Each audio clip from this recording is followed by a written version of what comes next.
Hello， 大家好，我係阿 Wing， 好多謝你又返嚟探我。今日倫敦好鬼熱啊，你哋住嘅地方熱唔熱啊？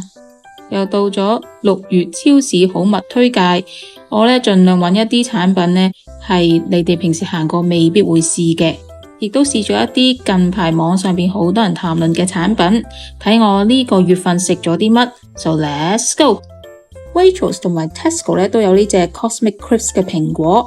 喜歡蘋果比較爽口嘅朋友呢，千祈唔好錯過啊！而且呢，佢係比較清甜噶。呢個產品呢就出咗好耐噶啦，一直呢都係我好想試嘅產品之一。原因呢係因為我每次去 Costco 呢都見到有個細路呢會捧住一盒呢啲咁嘅嘢嘅。咁啊，今次特價呢終於忍唔住買咗啦。一包裏邊呢有80包，每包細細包咁樣，咁呢就美國生產嘅。佢又寫明呢用真正水果嚟做。而且呢係非常之天然，亦都呢係 gluten free 嘅。水果嘅味道呢包括士多啤梨、紅莓、桃、橙同埋提子。個樣呢同埋質地呢都似一啲軟身嘅橡皮糖，但係味道方面呢，雖然佢有咁多種水果味呢，但係其實全部係一樣嘅，我係食唔出有乜嘢分別嘅。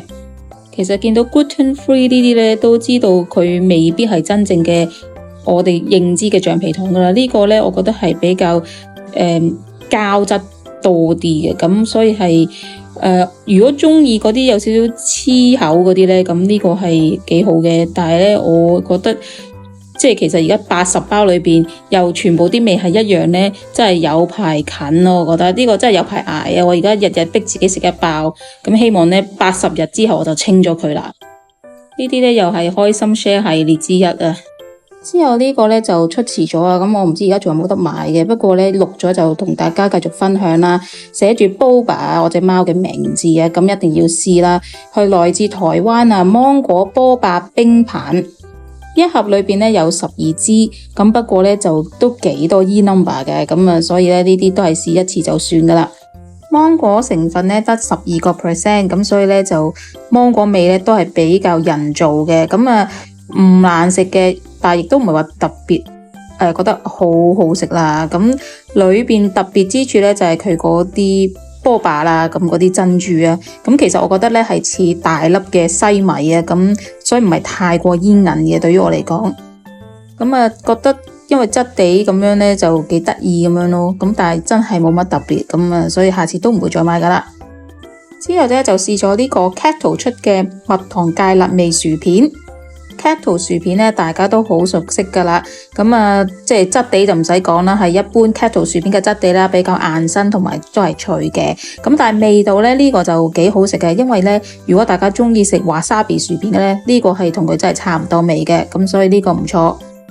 咁之後呢，大家近排可能會見到好多話 Jacob 呢啲餅乾好好食啊，一定要買咁樣啦。其實呢，我已經試勻晒啦，咁呢，佢係好食嘅，咁啊不過我覺得如果真係好食呢，不如你哋試呢一隻啦，呢隻但係我唔知呢一隻係咪淨係暫時係 Waitrose 有得買啫。佢叫 Shapes 啊，來自澳洲焗爐焗嘅餅乾，咁呢暫時呢就得2隻味啦，就係雞同埋呢barbecue 嘅，咁啊 barbecue 呢就千祈唔好買，因為好難食嘅，有啲燶嘅感覺。但係呢個雞尾呢個呢，我已經買咗第4盒啦。咁呢係似我哋以前細個喺即係香港，我唔知而家仲有冇出啦嘅嘉頓其中一隻餅乾咯。咁我應該揾翻圖貼翻上去啦。所以呢個唔錯啊，唔帶鹹又脆呢。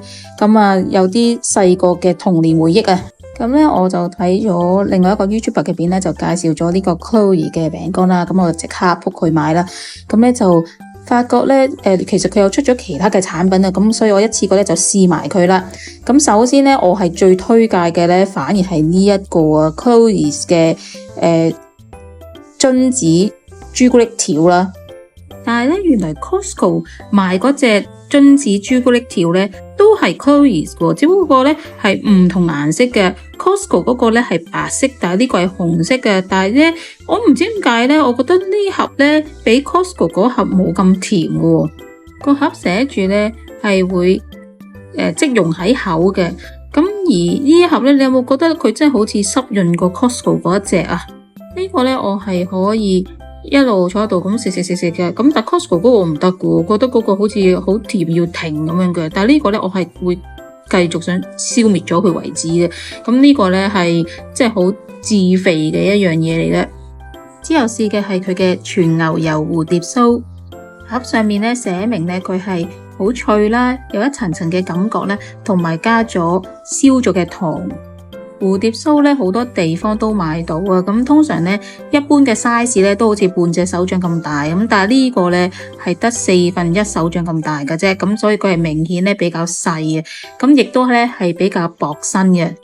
呢個咧除咗牛油味同埋個糖味係比較夠之外咧，其實都冇乜其他味噶啦，咁啊唔係太甜嘅，咁同埋咧我覺得佢係質地方面咧，佢冇嗰個 flaky 嘅感覺啦，佢係比較硬身，咁好似食緊一塊曲奇餅。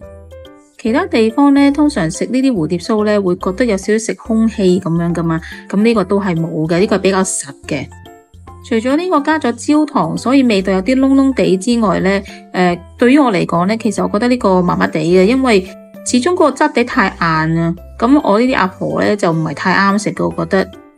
有時食蝴蝶酥覺得有啲油嘅感覺噶嘛，咁呢個咧就冇嘅，咁係比較乾身。咁但係如果俾我揀咧，我就情願買翻 Waitrose 嗰個 Cinnamon Lot 咯，就我中意嗰個多啲。Chloe 出嘅產品咧，我亦都試埋呢一個叫做咧煙煙韌韌嘅提子 Nut Nibble 啊。除咗提子之外咧，裏邊仲有花生、芝麻，同埋咧亦都係溝咗一啲糖漿嘅。花生同芝麻咧就係好脆口嘅，咁啊而嗰個煙韌韌咧就來自佢嘅提子啊，而且都幾多粒嘅。咁呢個咧其實同食緊花生糖咧係冇乜分別嘅，咁我係幾中意呢個嘅。不過咧呢個反而就係有啲甜咯，我覺得嗰啲花生味咧係幾足夠，我覺得呢個幾好啊。之後去翻 Costco 新出嘅卡樂 B 亞洲 style 嘅薯片啊，好大包啊！呢包嘢咧，我睇嚟睇都睇唔到佢邊度出嘅。咁咧佢就寫係煙同埋辣味啦，咁算係 barbecue 嘅薯片喎。佢寫住係韓國 style 啦。咁不過咧就當然我啊覺得首先呢包嘢係唔辣嘅。我上網睇咧話佢哋似再比熱浪辣嘅薯片，但係我而家懷疑我買錯咗，唔知係咪？咁係咪仲有第二隻嘅卡樂 B 出咗咧 Costco？ 咁但係呢一隻咧係唔辣嘅喎，質地上面咧係同普通嘅我哋認知嘅卡樂 B 薯片咧係差唔多嘅。咁但係味道咧，我覺得呢個就佢唔係唔好食嘅，但係咧即係同我哋認知嘅卡樂 B 都爭好遠咯，我覺得。咁我覺得反而似真啊，有啲燶味啊呢個，即係 barbecue 味咧就欠奉啦，辣味又欠奉啦，不過個 smoky 味咧就非常之夠啦，所以我覺得有啲真嘅燶味啊。初時食咧，我覺得似 Costco 賣緊另外一隻好似雞髀型嗰隻薯片咧嘅味道差唔多嘅，不過嗰隻就再辣啲嘅，呢個冇，呢個真係唔辣嘅。咁但係咧，即係覺得有啲怪怪地，我覺得。咁但係咧，呢包嘢咧就越食咧就會覺得停唔到口嘅。所以我嘅評價咧就係你唔好當佢真係好似我哋認知嘅卡樂 B 嗰啲味咁樣諗，都係覺得係似英國出嘅薯片。咁咧就但係有啲燶味嘅，咁所以有少少真嘅味道咁樣咯。冇乜特別我覺得。之後試嘅咧就係 Juice 新出同 Guinness 合作嘅朱古力味雪糕啊。咁呢個咧裏邊係有帶 Guinness 啤酒味嘅喎。咁其實咧佢係朱古力雪糕，但係裏邊嗰啲蛋糕咧就係 Guinness 嘅蛋糕喎。咁咧所以你睇到咧裏邊咧會有除咗好深啡色嘅朱古力之外咧，如果繼續拍落去咧，你會見到一粒粒深啡色嘅蛋糕嘅。呢個雪糕好好味啊！佢朱古力味又夠濃，雪糕咧個甜味又唔係太甜喎，咁所以咧啱我哋嘅口味。而佢又加咗一啲 Guinness 味嘅蛋糕喺裏邊咧，其實有啲似食緊 cookies and creams 裏邊嗰啲 cookies 嘅嗰啲咁嘅質地。所以個雪糕個質地咧就厚身咗咯，我覺得呢個唔錯啊！佢再加上咧朱古力裏面咧有少少嘅酒味啊，咁啊所以幾特別。呢個咧我會再買，呢個真係唔錯啊！最後呢，就介紹呢一個喺 Holland and Barrett 裏邊買到嘅國寶茶，咁我就溝咗檸檬味嘅。國寶茶呢係一個幾有益嘅茶呢，亦都呢不含呢個咖啡因嘅。佢有改善睡眠質素、延遲衰老同埋呢保護心臟血管嘅功效。咁平時呢，我都有飲國寶茶嘅習慣嘅，咁所以今次見到有檸檬味呢，就買嚟試下啦。呢個檸檬味嘅國寶茶呢，就用咗蔗糖嘅，顏色呢，就比一般檸檬茶或者茶類呢係淺色嘅。呢罐嘢飲呢，就係冇氣嘅，荷蘭出產。佢味道呢都係國寶茶味道為主，咁呢就檸檬味呢就其實係有少少酸味嘅啫，我唔可以講係似我哋嘅即係雀巢紅茶嘅味道啦，唔係太甜，呢個幾得意嘅，唔錯。好啦，呢個星期同大家講住咁多先，未訂閱我 channel 嘅朋友麻煩幫我訂閱一下，多謝收睇，下星期再見，拜拜。